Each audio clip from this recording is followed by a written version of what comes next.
I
feel like I'm not sure my messages are going through. Do you see my message in the status channel? Hashtag status? Yep. No, I don't.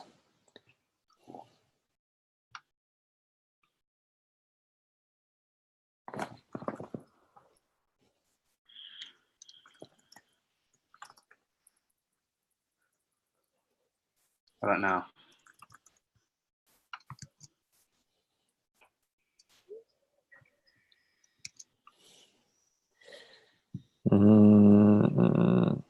No.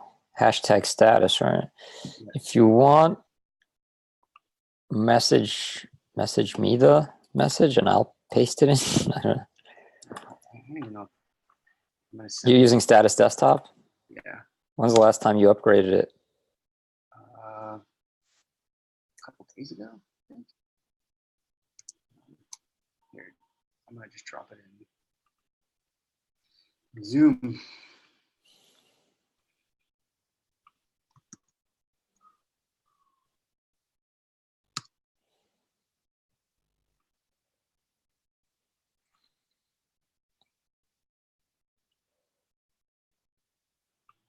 You see that?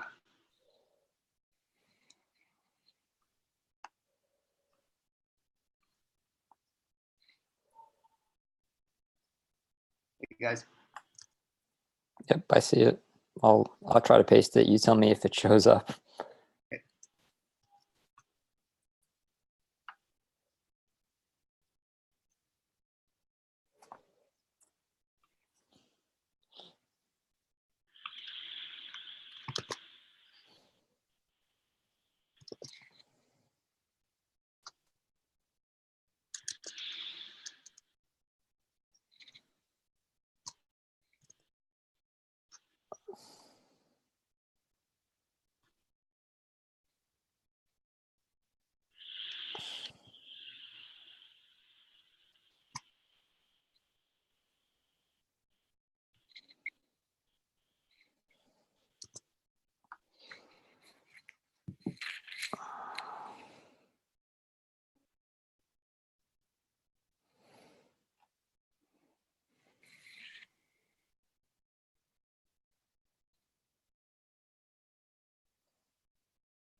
We heard from Corey, Barry? He just messaged, didn't he? I'm having issues with status. Let's try restarting.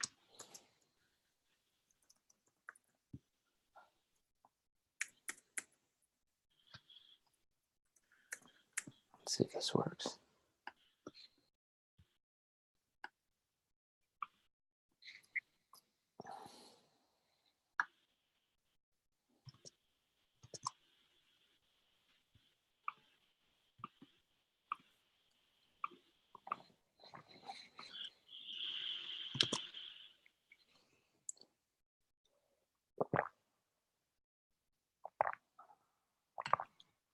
What's up, guys?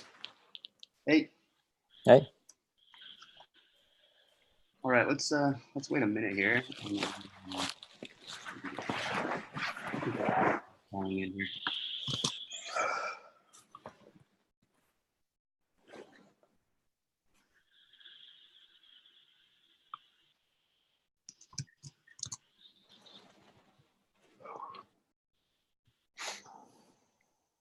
And then Corey, Barry, do you have the agenda with you?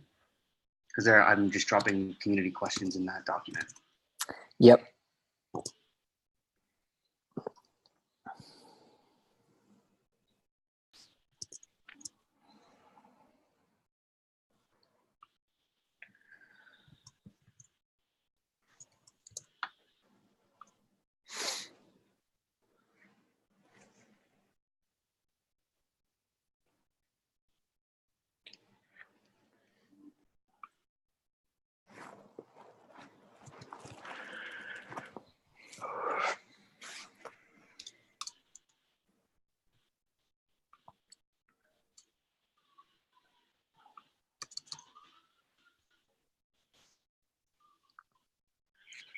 Where are you finding these community questions? So Stephen, who manages the Chinese channel, is soliciting them from the Chinese community, Jinho, some from the Korean community, and then there's just questions that I've added as well. Yeah, some of these are good questions.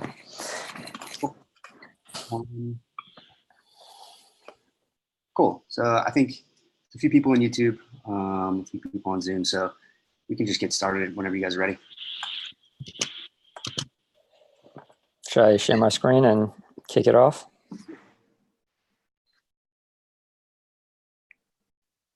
Let's rock and roll. I guess I'll share my screen. Yeah. Okay. Can you all see the agenda? Yep. Yes. Okay. Hello, everyone, and welcome to the first edition of the Status Token Economics call. Today, we're going to be talking about ENS usernames and exploring that from an economic standpoint and what that entails. I see a list of questions that came in from the community. I'm going to kick this off walking through the blog post which Corey put out, and I'm going to take a slightly different approach, and rather than just starting from the top and working our way down, I'm going to start at the end and work back up, because you can always read the blog post yourself in its original format, but maybe taking this perspective will, taking this angle will provide another perspective and make it crisper if you've already read through the blog post. But if not, I think you'll still be able to follow along just fine. So it's one thing to bring up, one place to start is, why did we start doing this in the first place? Status is building all these different use cases. And, while we understand intuitively the value to a user from an individual user's perspective, it's not always immediately clear what's the value to the network as a whole from these features. And, that's an important discussion, because value accrual is something that needs to happen in order for the network itself to be self-sustainable. And so these are explorations into figuring these things out. So the first use case that we've modeled and that we've spent time refining and thinking about how to distill that for broader consumption is ENS usernames. and it is currently live on mainnet. It's so if anybody hasn't already registered a username, I urge you to do that. You'll learn a lot just registering a username, but you'll also have an actual username which other users on status can message you by instead of having to give somebody a long hex code. So I'm going to start at the end and we're going to work our way back. So if you look at this blog post, at towards the end of it, we have this net present value, and the net present value is essentially is the sum of all the future value flows, the net future value flows. Now let's unpack that a little bit. What are future value flows? So the net value flow in a given year, at least within ENS, because different types of use cases do have different economic mechanisms. Some are more what we refer to as commodity cases, where it's more like a currency being exchanged between users, and some are more capital cases where tokens are being locked up or burned. And ENS is a capital case because when you register a username, you have to lock up some S&T in the contract. That effectively bonds the S&T to the contract, taking it out of supply. And when you release your username, you give up the username, but you get back the S&T that you've deposited into the contract, effectively releasing it. So the net value flow in a given period, and the way we model everything, a period is a year. In a given year, the net value flow is all the S&T locked up minus all the S&T released. Okay. So if you take all these different values, so here we have it charted out over time, and if you essentially sum up all these value flows, you're gonna get to this net present value. Now, the next question someone's gonna ask is, okay, but how do we start estimating all these different value flows into the future?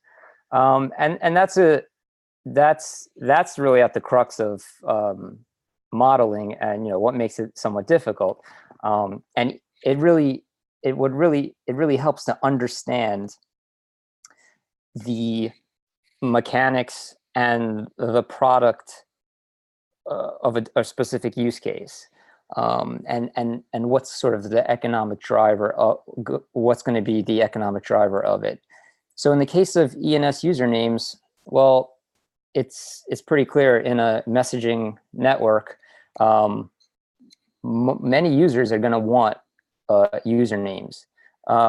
So the first step is to try to estimate how many users are you going to have in a given period, and that's where the notebook essentially starts. Right, we start with our current number of status users. Now, because status as part of our principles, we don't want to keep very hard. We don't want to track our users. This is currently sort of a fuzzy estimate. We are an area of exploration, and something we're thinking about is how can we come up with better analytics, but without sacrificing on our principles, which is, the main one in this case is preserving privacy of our users. But we think 2,000 is a conservative estimate, and it's a good place to start. And that's the amount of users that we have today. So we can take the number of users we have today, and then we can say a certain percentage of them will register a username. I believe there's a variable in here that we basically set that at 50%. So about half of the users, it's estimated, will want to have a username. And maybe that is the case today, or maybe not, but we think it's a fairly safe assumption to say that over time, as this grows as a messaging platform, people are going to want, at least 1 in 2 people are going to want to have a human readable username. So that's our assumption going into this. But part of the reason also why we created in this format where you can adjust the variables, you can take a notebook and play with it yourself, is if you have a different theory on what you think a fair assumption is, you can change it and you can see how that affects the output. So all these inputs, all the notebooks are open source, and anyone in the community can take them, fork them, and change any of the inputs or change the models themselves. Okay, so moving on. In a given period, to figure out how many usernames or what the net value is going to be, we're going to take our number of users. We're going to estimate how many. We're assuming for now that each user registers 1 username, although the feature itself allows for registering multiple usernames, which some users from looking at the data, or some addresses looking at the data, have already registered multiple usernames. So it's possible that maybe the average will not be 1 username per user, but it could be higher. But for now, we're sticking to 1 username per user, and we are right here: percentages of users that register a username and percentage that release. The next thing you need to know is roughly what is the dollar equivalent of a username. So if each user, we're assuming, registers 1 username, and we have 2,000 users, we now need to know roughly what is going to be the dollar equivalent cost of a username, or a stable value equivalent of the username. It doesn't make sense to do this valuation using S&T itself, because to do that over a period of time means you have to start making guesstimates on what the value of S&T will be over time, start guesstimating a discount rate, which we'll get into what a discount rate means a little later, for S&T, which in crypto markets, a long-term discount rate right now is basically non-existent.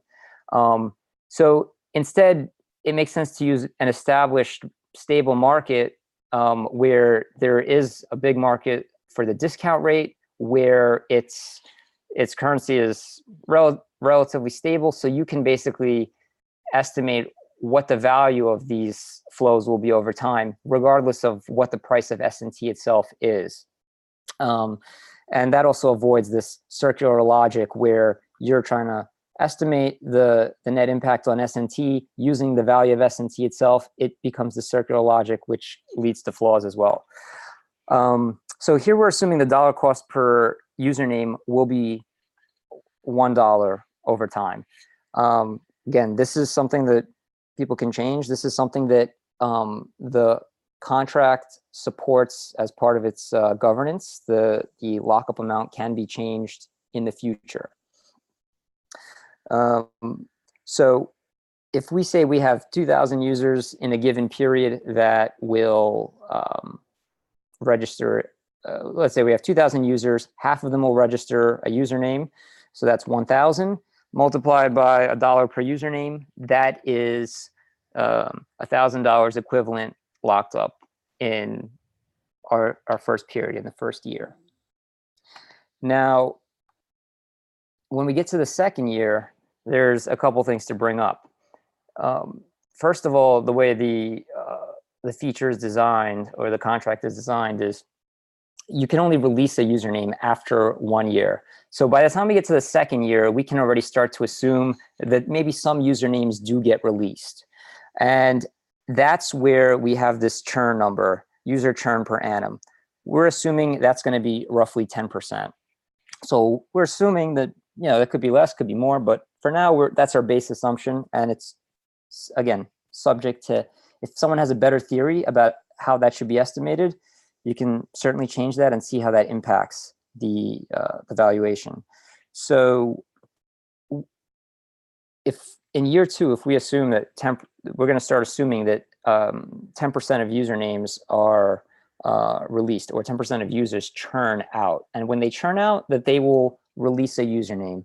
That's, again, another assumption. Maybe some users churn out, but they don't release a username. But for now, we're just going to assume they do. And so starting in year 2, your net value is going to be number of usernames registered minus the number of usernames released, or the value of those usernames released, right? And that's going to be your net value accrual in a year, which, I mean, it could be negative if the amount released is more than the amount locked up, which is another variable that needs to be considered. We're clearly building the status network, assuming we're going to grow this network, that it's not going to stay in the phase that it is now. And so you have to come up with, what is your user growth rate going to be over time? Now, to go from a small base of, let's say, 2,000 users, something like 300% growth per annum is not unreasonable, I think. Although, again, anyone can come up with their own number, but to go from 2,000 to 10,000 or 20,000 in the next year, it seems doable, and it's a growth rate that many startups have shown for like the first decade of their existence. But again, if someone has a better way to estimate this, we're certainly open to it, and it's something that can be applied, and we encourage it. If someone has a different methodology or has a rigorous methodology on estimating the user growth rate for status, we'd be very interested to hear about that. So year 2 is going to be our new current number of users, increased by 300% from year 1, multiplied by the number of registrations, subtracted from the number of releases, and that's the net value for year 2, but not quite. There's one more thing you need to factor in. You need to discount it to the present. And what does that mean? I think this proverb kind of lays it out, where a bird in the hand is better than 2 in the bush, which is that a dollar today is worth more than a dollar a year from now or 2 years from now. So inherently, that value that's coming in the future is worth less the further out into the future it is, because of things like inflation and so forth. And if we're doing this valuation in dollar terms, then we need to use some kind of we need to discount it using the dollar's discount rate, which we're using essentially the 10-year treasury rate, plus some risk factors, because if you have a bond from the U.S. government, the likelihood of you receiving those future those future bond payments in year 2, 3, 4, and 5 are clearly more certain than receiving it from more experimental projects like Status, or some startup, or even a large Fortune 500 company per se may not have the stability of a government, right? So the discount rate is we take the risk-free rate, which is the U.S. government's 10-year treasury, and then we add a factor to it. I'm not going to go too deeply into how we derive that, but there is a whole notebook and area of exploration, and there likely will be a blog post in of itself on how we derive that. But it essentially, for those who sort of already are deeper in the weeds, our current discount rate at which we discount these future cash flows comes out to about 18%. For those who already do valuations like this, and perhaps use a higher discount rate, which is actually common, and this maybe I'll spend a minute talking about, because if you look at some other crypto valuations that are done out there, when you look at their discount rate, they off the bat use sort of a much higher discount rate, but without a clear explanation for necessarily how it was derived, other than, they assume there's a very high risk in those cash flows, which is a fair assumption, but it doesn't justify the number by itself in our view. And we think that there's maybe a more objective way to derive the discount rate, and then we think the discount rate basically represents the macro factors related to those cash flows. So it's like the risk-free rate plus some kind of risk premium which crypto maintains. And I don't want to get too deep in the weeds, but we basically believe that crypto is like this venture-like asset, and which, with the one exception, is that it's basically liquid. It's not locked up like many private venture investments are. So it does get some liquidity premium, but venture investments have over 30 years averaged about 17.5% per year, and so that's a good proxy for what investors' return expectations are on venture type assets, and so we use that as part of our assumption in modeling out the discount rate. But again, there's a whole notebook that explains that, and I won't drone on too long about the discount rate. But if anyone has any questions at the end of this, specifically about the discount rate, I'll be happy to answer them. So once we apply that to all the years, we get the net present value at that point. And then it's just a matter of asking yourself, are our inputs, valid inputs? And any one of these inputs do change the net present value. If we say the dollar cost per username is going to be on average, let's say 1.5 instead of 1, our net present value, just jumped by more than $20 million equivalent. So that's a high level overview of how this works. Before I open up the call for any questions, or maybe we'll start with any questions on the call. And if there's no questions on the call, I'll jump into the questions that were submitted online. So does anyone have any questions so far? Well, I had a simple question. Mm-hmm.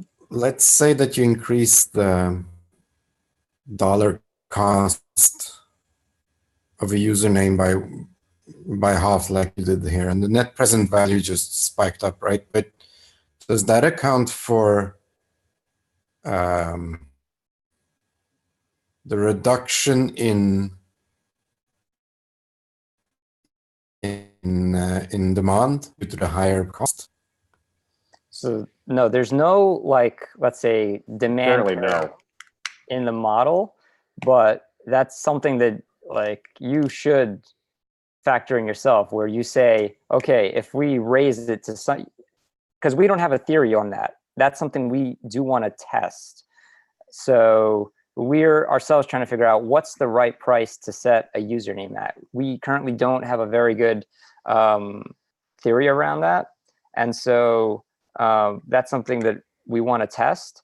But if you have a theory around that, you would just adjust the variables. You would say, okay, at 2, it reduces the registration rate from 50% to 40%. So then you just adjust that variable as well, right? If you up this variable, then you would adjust this percentage as well. You bring it down to 40 if you know what that relationship is. We just don't at this time.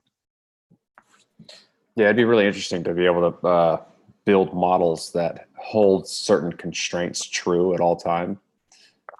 So like as you adjust one variable, it'll automatically adjust the other variables to compensate for whatever that constraint is. That's not built in yet. So this is basically right now a way for us to say, based on whatever these inputs are, this is the potential impact it has over the 10-year period, which gives us some number. Now the size of that number by itself isn't really that important.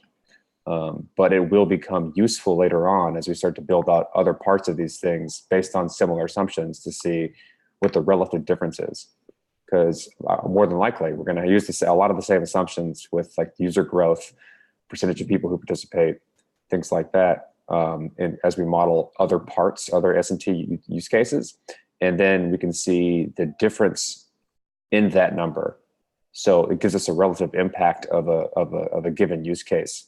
So like $45 million over 10 years isn't necessarily that useful for us or even that accurate, because we don't, a lot of these things are up in the air. But based on the same assumptions, if a different use case is $200 million, then we can see that that has a much larger impact on the ecosystem. And we can come to like relative differences of impact, which is, in my opinion, way more important.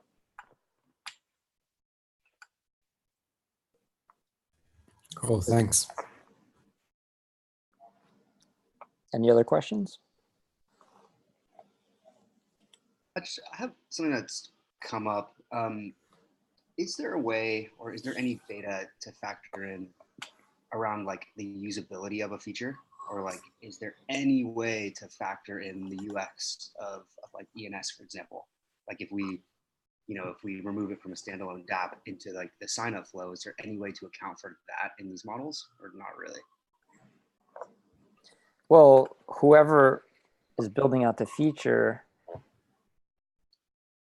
they would have to have like a view on, for example, if they think that we're going from like if we are removing one way of doing ENS registrations and introducing this other way of doing ENS registrations, they should have a theory on what does it impact. Does it impact the total number of status users? Will that increase that? Does it impact the number of registrations? Does it impact the churn rate?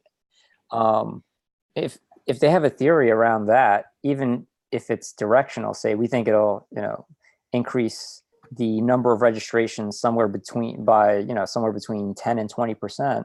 Okay, that's already something that we can then factor into the model and do a comparison. This is what it looks like here based on this theory, and here's what it looks like here.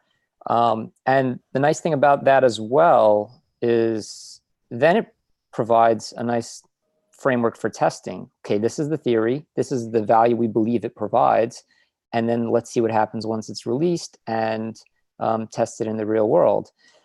I think what makes this exercise valuable, because someone could say, well, why not just release it and then see what happens without doing all this?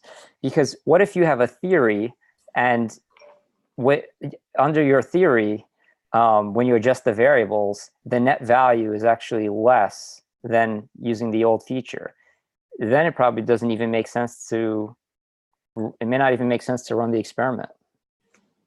Yeah, that's a really good point on why we're actually doing a lot of this. It's because it helps us evaluate where we're spending our time. And you can kind of see that in the bottom of the notebook when we do like the comparative analysis, or like running a few examples and seeing how things change. So the example scenario analysis is saying, what happens if we, for instance, if we change the way ENS usernames happens and they think it's going to increase the conversion rate of status users to get something from 50% to 75%, how does that end result number, that metric of net present value change? And it goes from 45.5 million to almost 75 million. So we get a 62% increase by changing the conversion rate by 25%, so like basically we change it by 50%. Now that tells you, like, that kind of gives you a scale on how much change happens based on the amount of work associated with whatever it takes to change that thing about ENS usernames. So however much work we put into changing the way ENS usernames work for the end user, we're going to guess it changes the end result by that number. All right, what if we, instead of doing that, we focus all of our attention on just growing the user base? And that's the only thing we focus on. And so we end up changing the growth rate over 10 years from 300% to 350%. How does that change that final value? So by changing those numbers, we can then see that like the net present value grows from 45.5 million to almost 130, so 129 million. So that's a much larger growth by focusing all of our attention on just the growth rate. So by changing these knobs, we can see where the most impactful work can be, and we can run these experiments. And then obviously it's better to do both of these things at the same time, because you have kind of everything goes up. But it gives us something to say, like, okay, well, this is where we probably should be spending our attention. And then based on these guesses, this is how much we think it's going to change. And then when we do it, we can then see whether or not we're right. And then if we are right, we can say, oh, the model was correct. If we're not, we can then figure out how to make the model better so that we can make better predictions for the next iteration. And that's where I think the main power of a lot of these notebooks and our future notebooks will actually come into play, is our ability to say, where should we be spending our time, and what should we be focusing on as a company, or even as a community member? What could I build that impacts the S&T use cases the most, or the whole community the most?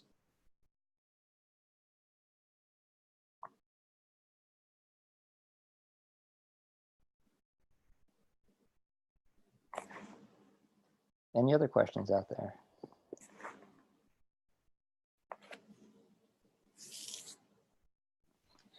Did we cover all the ones from the agenda? Well, I'm going to go through the agenda. If anyone has questions on the call while we go through the community questions, feel free to come in here, and we'll just go back and forth between the community questions and the questions on the call. All right, so the first question is, can you explain the concept of the discount rate as it applies to ENS? I don't know, do you guys feel that we covered this, or is there some additional explanation that you think is warranted here? I think from a high level perspective, the best way to view discount rate is how uncertain are we about the future year's income. And if you're more uncertain, then the discount rate goes up. How you derive that is going to be a whole article of its own, because it's a pretty subtle subject on exactly how you derive that. But the general concept is, if you're more uncertain about the money from the future, especially the further you look into the future, so maybe we're really certain about next year's money, but not so certain about the money 10 years from now, then you basically increase the discount rate. So the more uncertain you are, the larger the discount rate. And Barry has come up with quite an extensive way to come up with the 18% that we have now, but you're more than welcome to change that if you're more uncertain.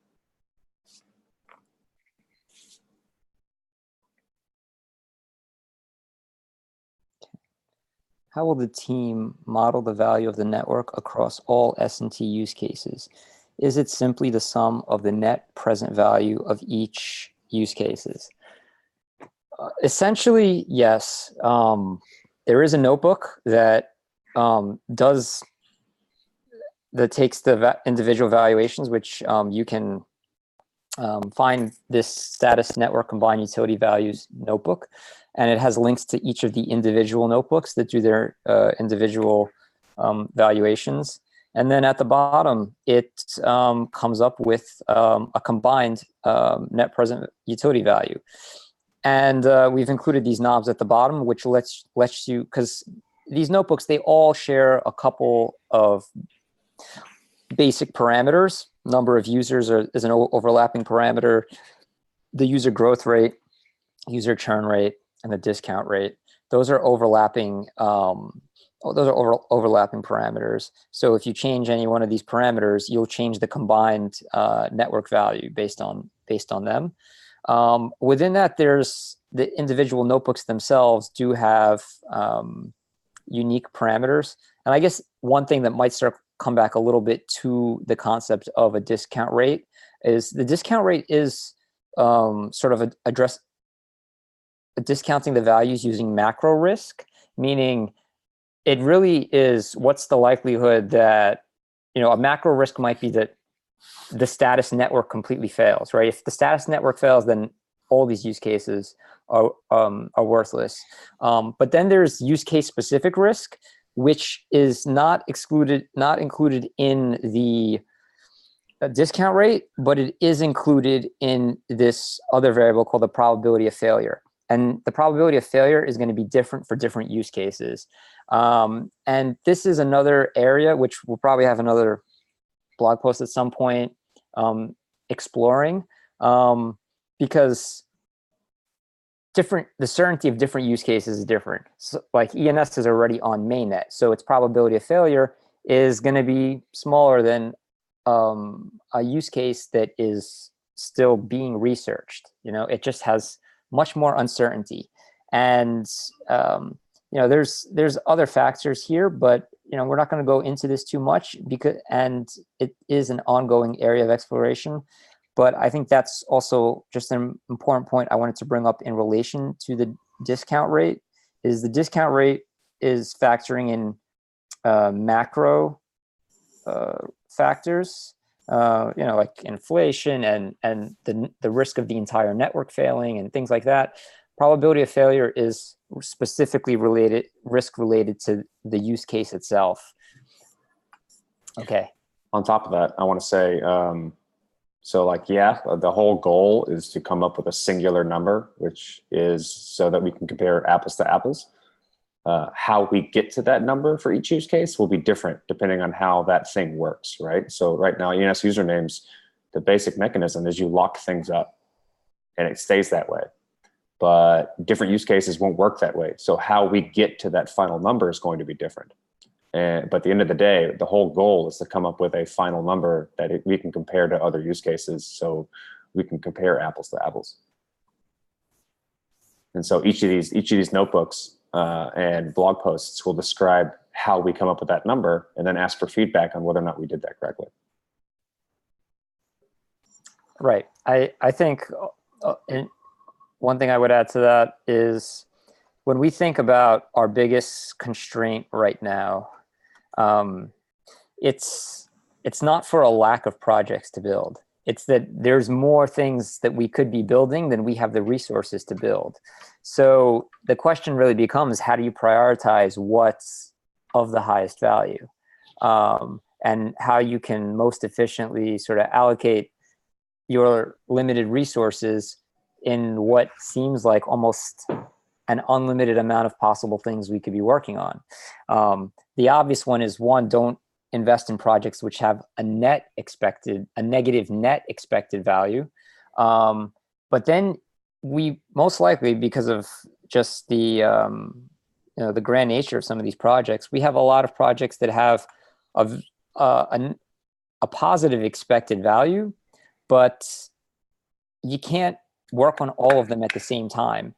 So then this could become one more criteria for figuring out which projects out of all the projects you could be working on with a positive expected value do you work on first. And one criteria could be, well, the ones that deliver the most value, the highest net present value, get worked on first. That's one criteria. This could be also another area of exploration where we talk about the different ways to evaluate projects against each other. Yeah. So is 300% annual growth rate realistic? How do you define that initial variable, Barry?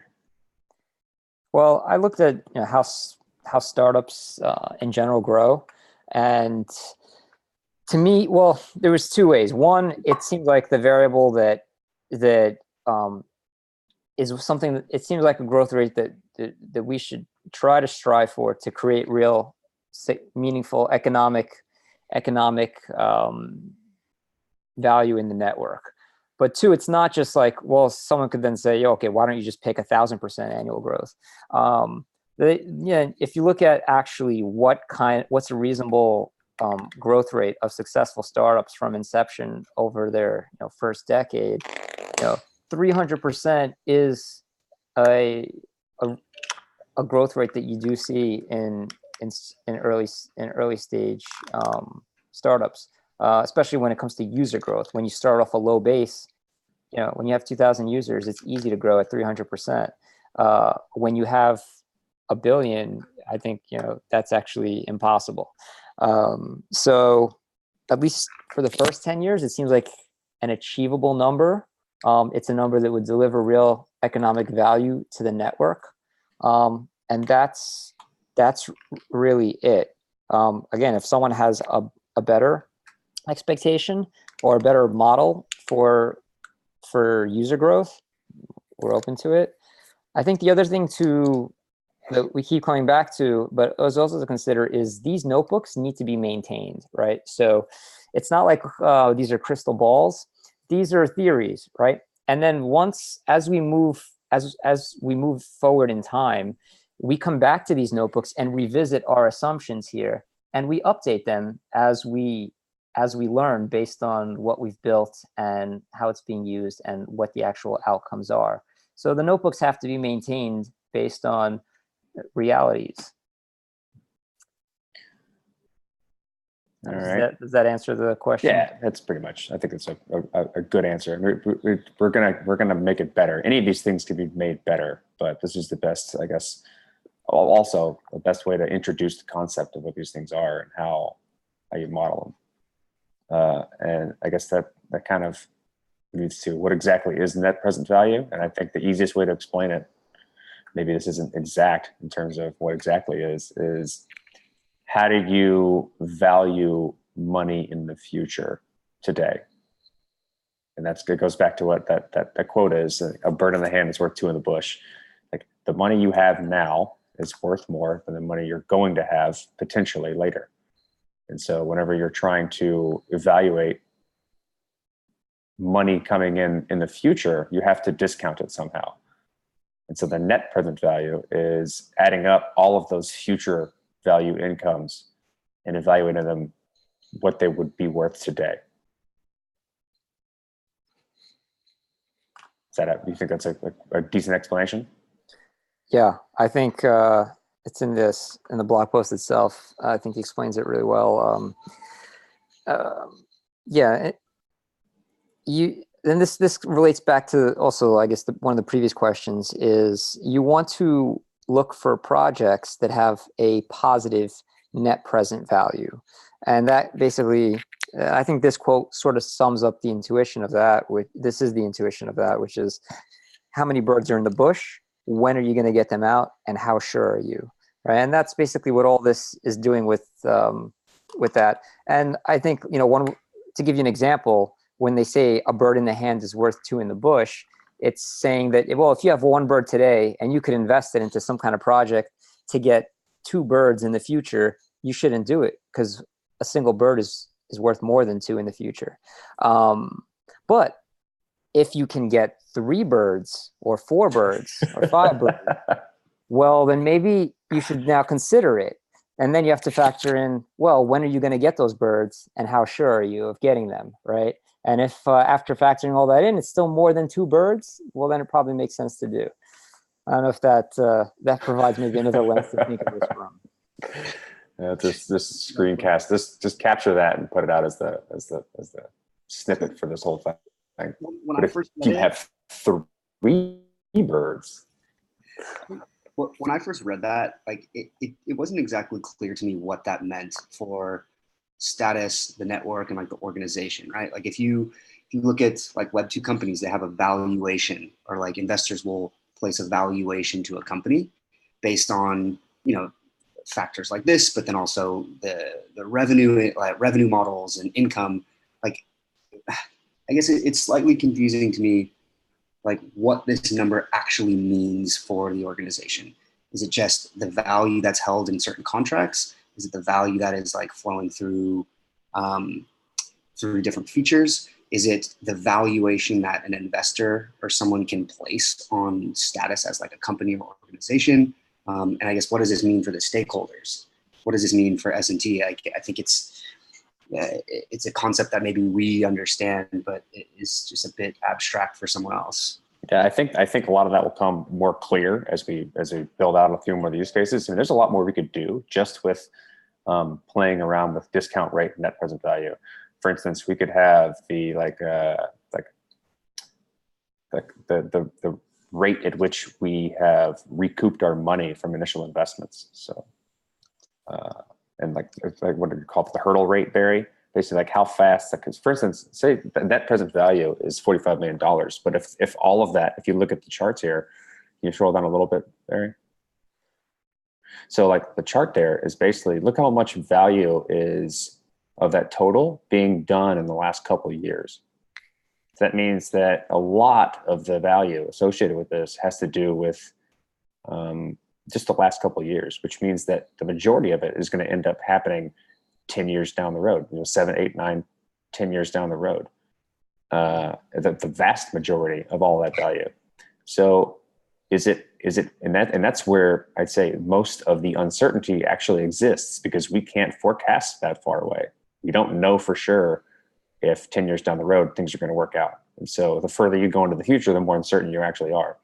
And so another thing would be interesting to look at is trying to optimize what use case actually returns the most value the quickest, as opposed to things that are going to be worth a tremendous amount later on down the line, but maybe not so much right now.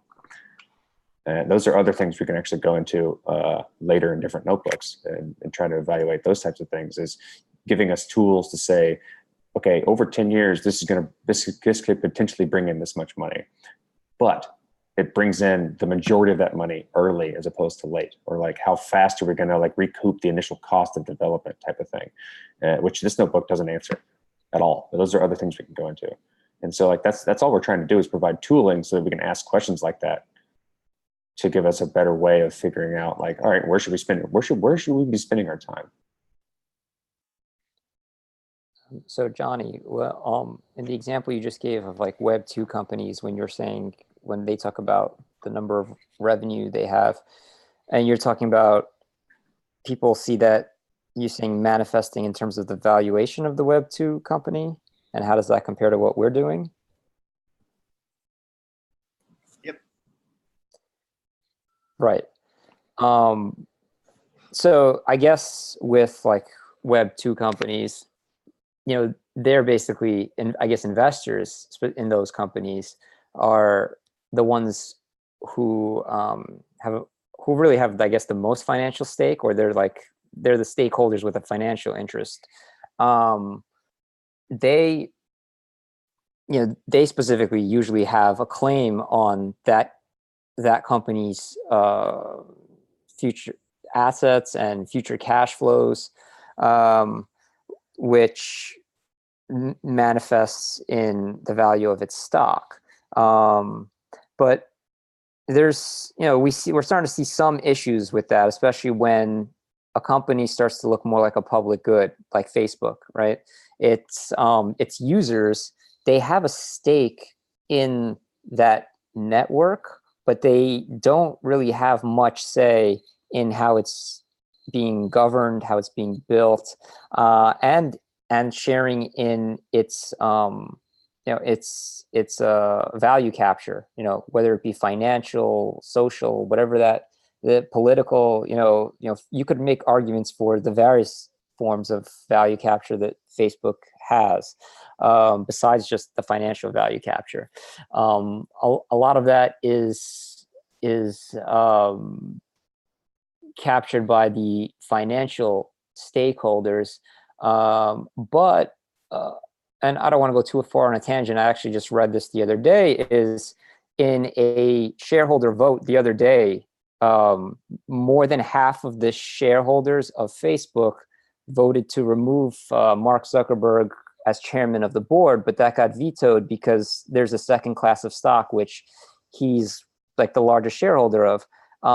So even in some of those traditional financial structures, even the people who think they have a meaningful financial stake and governing stake in a network may not have it, as is the case of Facebook, that has two classes of stock. And apparently the class of stock which the majority of investors hold doesn't give them the governance power that they thought it had. Now, how does that come back to, how does this manifest in the status network? Well, in a couple ways. There's two types of use cases. The one where they're like currency type use cases, and we didn't get into those at all, but an example might be something like network incentivization, where users are paying validators to for the service they do on the network directly, and the tokens are just flowing through at any given time, and they're not actually being bonded or burned. That value is basically the amount that's in that basically just leads to a valuation, manifests in the value of S&T, or the market cap, as being the total amount that is locked up at any given period, between, locked up is not a good word to use, but that is in use between users and validators. And there's use cases that fit that mold. I think what makes status interesting from a token economic standpoint compared to some other projects is it's not a pure play, like per se, where what it might be known as a heterogeneous token, because some of our use cases are currency type use cases or commodity type use cases, and some of our use cases are capital cases like ENS, like I guess Dapstore, which is the next one in the series. So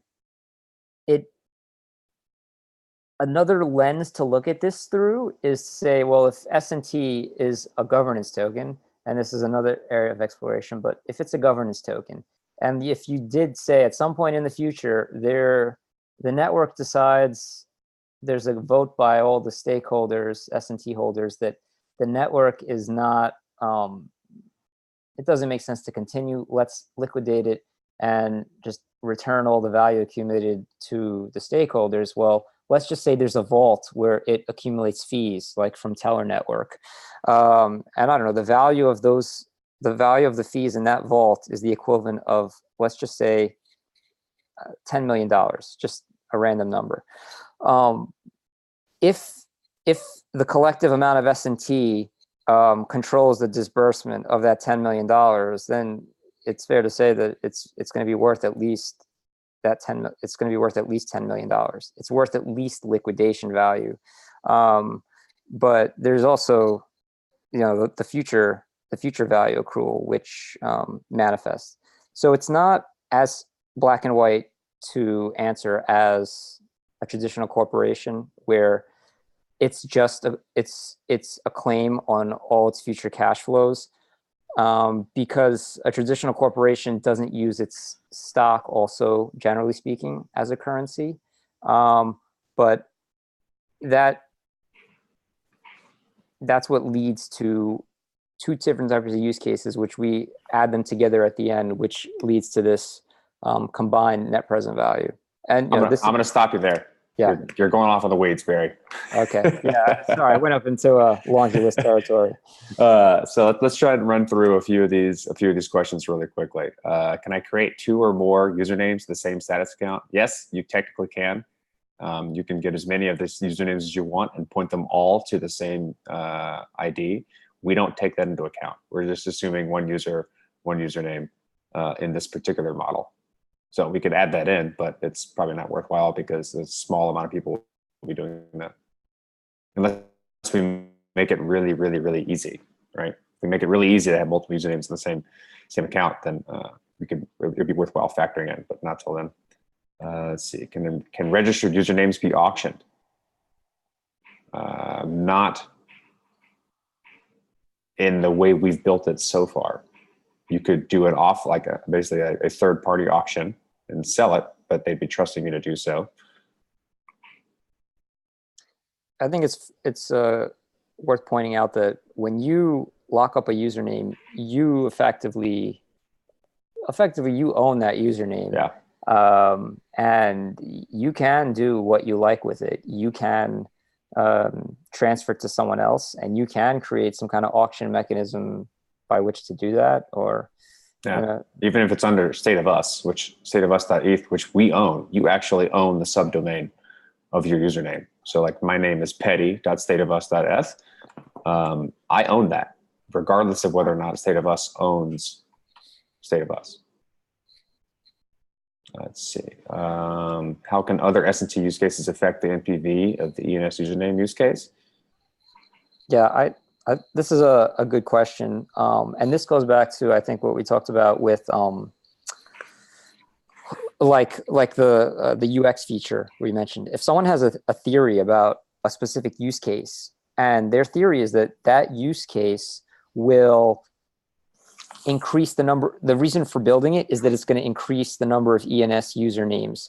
Well, the way you would actually value that use case then is you determine, you figure out what impact does it have on the ENS username? Does it increase the registration rate by 10%? Does it increase user growth, or does it affect the whole network's user growth? And if it's just ENS specific, it would probably be something like either the churn rate or the registration rate. And that difference between what ENS is today and ENS with that feature built is the value of that feature. Yeah, another way to answer that. We've defined all the knobs you can move, and different use cases can implicitly or explicitly affect those knobs. So for instance, one of the use cases may bring a ton of people to status, which would change the number of users as well as the growth rate. Something may turn a bunch of people off to status, which could change the knob for the churn rate, right? And so, or maybe one of these use cases requires you to have an ENS username.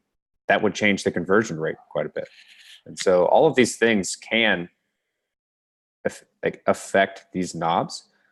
And we're going to try and play with that a lot more as we start to build out other notebooks. Once we define all the use cases and start playing around with like how these things work together and then modeling those things, I think it's going to get pretty interesting.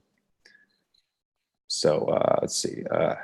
Next question is, can we get historic data, including the average MAU or DAU of the status users? Difficult to estimate user growth rate. Yeah, right now, because we take as little metrics as we possibly can about our users.